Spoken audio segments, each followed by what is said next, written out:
সমস্ত লোকেদের চোখকে ফাঁকি দিতে পারলো, এবার আয়ুষের চোখে কোনো মতে ফাঁকি দিতে পারলো না কুসুম। হ্যাঁ বন্ধুরা, ভিডিওতে লাইক দিয়ে দেখতে থাকুন। যে মুহূর্তে কিনা আয়ুষ বারবার করেই সেই দুটো চোখের সঙ্গে কথা বলতে থাকে এবং বলতে থাকে যে কেন আমার সঙ্গে এরকমটা হচ্ছে বলো তো, যখনই কিনা আমি তোমাকে এক ঝলক দেখার জন্য বুক বেঁধে আশা করে বসি, ঠিক সেই সময় কিছু না কিছু এমন আমার সঙ্গে হয় যার কারণে কিনা আমার মনটা ভেঙে দুটুকরো হয়ে যায়। এবং কেন বারবার করে তুমি এরকম করে আমার মন ভাঙছো, আমার অগ্নি পরীক্ষা নিচ্ছ বলো তো?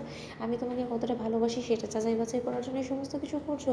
শুনো, তোমাকে আমি বলে রাখছি, যখন কিনা আমি তোমাকে সামনাসামনি দেখবো তখন তোমার উপরে যে ভালোবাসাটা আমি বর্ষাবো সেটাতে করে আমি আশা করি যে তুমি নিশ্চয়ই জানতে পেরে যাবে যে আমি তোমাকে কতটা পাগলের মতন ভালোবাসি। এই জীবনে ভালোবাসা কাকে বলে সেটার মানেটা আমি আসলে মূলত বুঝতে পেরেছি শুধুমাত্র তোমার দুটো চোখ দেখার পরবর্তী থেকে।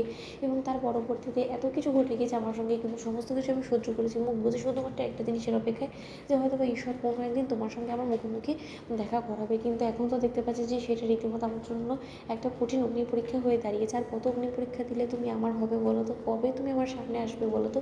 ঠিক সেই সময় সেখানে যখন কিনা কুসুমের ছবি নিয়ে এসে ঈশান হাজির হয় এবং বলতে থাকে যে ভাইদা এইটা হলো গিয়ে কুসুমের ফটো, এবং শঙ্কর কাকা বলেছে এটা সিভিতে দেওয়ার জন্য, এবং যত শীঘ্রই সম্ভব কুসুমের জন্য পাত্র দেখারও একটা আমাদেরকে তাগাদা দিয়েছে শঙ্কর কাকা। ঠিক সেই সময় আয়ুষ যখন বলতে থাকে যে তুই এখানে রেখে যা, ঠিক সেই সময় আয়ুষ যখন কিনা ল্যাপটপে থাকা সেই দুটো চোখ এবং কুসুমের আর ছবি দুটোকে একসঙ্গে দেখে, ঠিক সেই সময় আয়ুষ বলতে থাকে যে কী ব্যাপার, আমার কেন জানি না বারবার করে মনে হচ্ছে যে এই দুটো চোখ এবং কুসুমের চোখ হুবহু মিলে যাচ্ছে। এটা কি আমারই ভুল, নাকি আমি ভুল ভাবছি? যেখানে সেখানে আমি এই দুটো চোখকে খুঁজে বেড়াচ্ছি বিধায় হয়তো আমার কাছে এরকম মনে হচ্ছে। না না, কিছু তো আমি বুঝতে পারছি না। অন্যদিকে আয়ুষ যখন কিনা চিৎকার করে বলতে থাকে যে ঈশান, ঈশান তুই কোথায়? ঠিক সেই সময় ঈশান সেখানে চলে আসে এবং ঈশানের পাশাপাশি অনুশ্রীও যখন কিনা চলে আসে, ঠিক সেই সময় অনুশ্রী বলতে থাকে যে কী ব্যাপার ভাইদা, কী হয়েছে, তুমি এরকম চিৎকার চেঁচামেচি করছো রাত দুপুরে?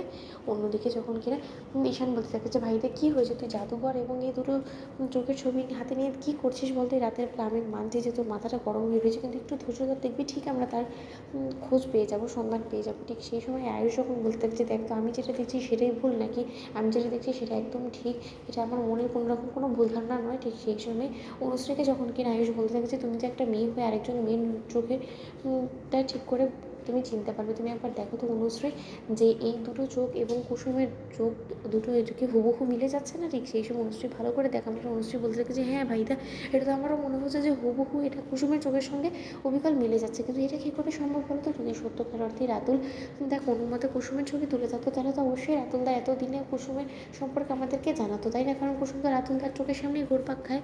ঠিক সেই সময় নিশান যখন বলতে থাকে যে তা আচ্ছা ভাইদা, কোনো মতে আমরা নিজেদের অজান্তেই আমরা বাইরে খুঁজে বেড়াচ্ছি না তো, যেখানে ঘরেতেই আছে তো? বন্ধুরা লাইক এবং শেয়ার করে সাবস্ক্রাইব করো।